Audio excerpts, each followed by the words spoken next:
Okay, so today we're going to talk about how to write an equation of a line and how to do that from a word problem. So as you can see, I've put a bunch of stuff up here at the purple.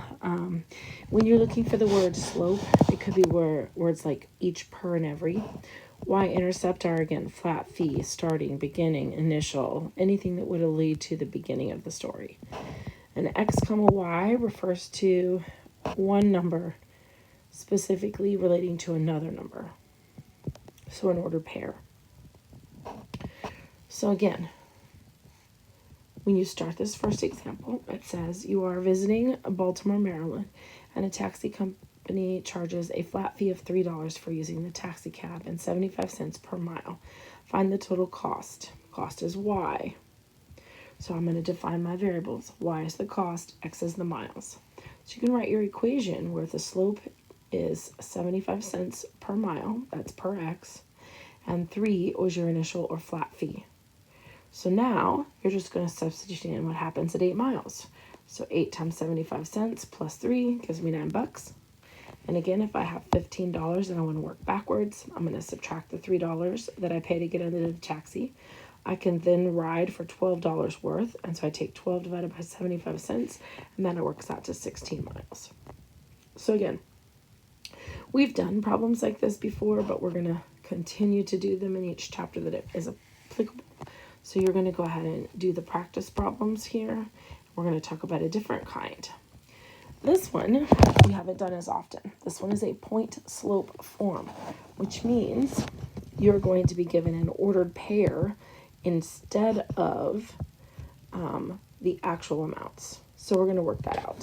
So again, while on vacation in Washington, D.C., a cab ride from Dulles Airport to the hotel is 15 miles. The initial cost of the taxi cab is $22.50. The cabbie charges $1.50 per mile for the whole trip. That is your slope. So we now have the slope and we have a point. Our ordered pair would be 15, $22.50. So again, same setup as we had before. X is your miles, Y is your cost. But now I'm going to use the point slope formula. So I'm going to do Y minus the Y number from my ordered pair equals slope, parentheses, X minus, and then the X number for my ordered pair, which is 15. So you can see that there in green. So we're now going to go ahead and plug in an initial value to figure out what the flat rate is. So if I go 0 miles, so you see how I substituted it right here. Let me highlight it in a color you can see. Right there is where we went ahead and put in your 0. Then we did that math. $1.50 times negative 15 was negative $22.50.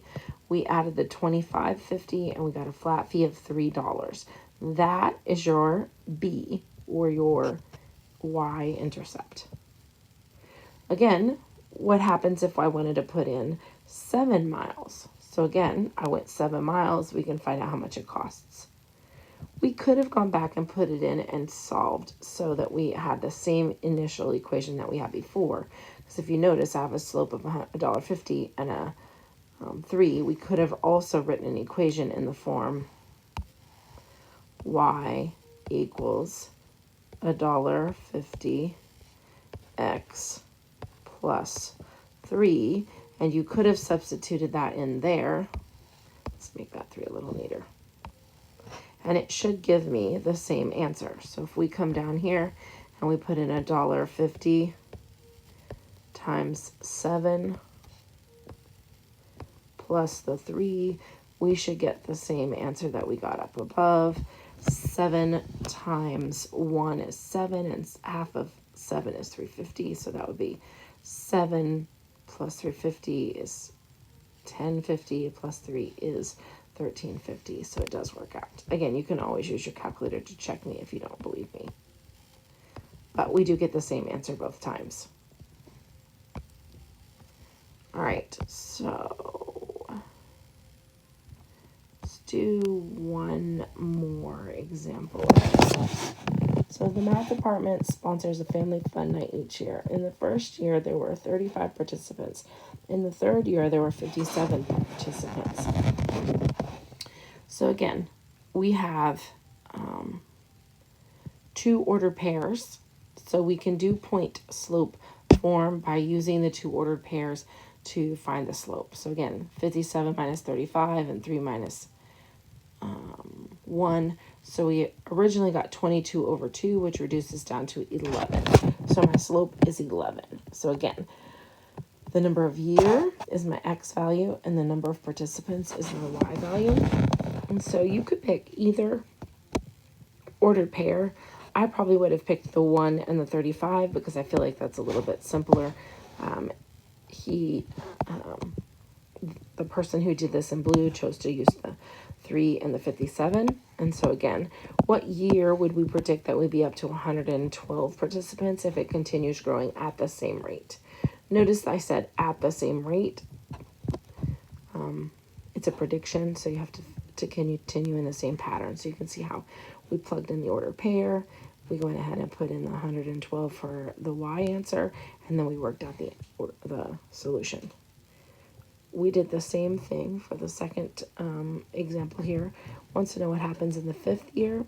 So clearly 5 is your x-intercept or your x number. So it's going to be substituted right in here for x. And again, I'm going to do 5 minus 3 is 2. 2 times 11 is 22. And then I added the 57 and got 79 participants for the 5th year. So you're going to go ahead and do the next couple of examples. And I would like to talk about standard form. Standard form is the only time that you're not given a slope. So these two numbers are the numbers, you're just given some information. For instance, how much of each type, like a good example would be this, I'm selling something. I sold 2 different things, one at this rate and one at this rate. So it's just a little bit unique, as in you don't have a slope.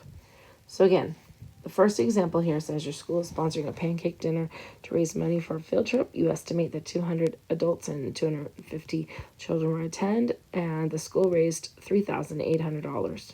So again, that's my C, or my total. So I'm going to make X be the adults and Y be the children, and I'm going to put them just like I did before. 200 of one and 250 of the other. And then we're going to go ahead and try to solve what happens there. So if cost of the adult ticket is $10, you go ahead and plug that in. 200 times 2 is 2,000. You subtract that, you have 1,800. You divide that by the 250 kids, and you find out it was $720 per child. Or on the flip side of that, I could have told you what a kid's meal. Let's just say I only charge them $2 because I don't figure it's going to cost much to feed them. So again, it's 250 times 2, that's $500. I subtract the $500 and I get 3,300 divided by 200 adults, which would give me 1,650 for the adult ticket. So let's try one more example. You're running a concession stand at a basketball game. You sell hot dogs for $1 and sodas for 50 cents. At the end of the night, you made a total of $200. So again, you pick hot dogs and sodas. Whichever letter you pick, that's the dollar amount you put with that letter. So hot dogs was $1, so you see I have 1x. 50 cents for sodas, so I have 0.50y, and it equals 200. In lots of cases, people will actually not use X and Y. They'll actually use an H for hot dogs and S for soda. So in this particular example, it says if you sold 50 hot dogs, how many sodas did you sell? Again, remember, you already know the total is 200. So if you put in 50 hot dogs, that's $50. You need to make $150 for sodas. If you divide that by 50 cents, you get 300 sodas.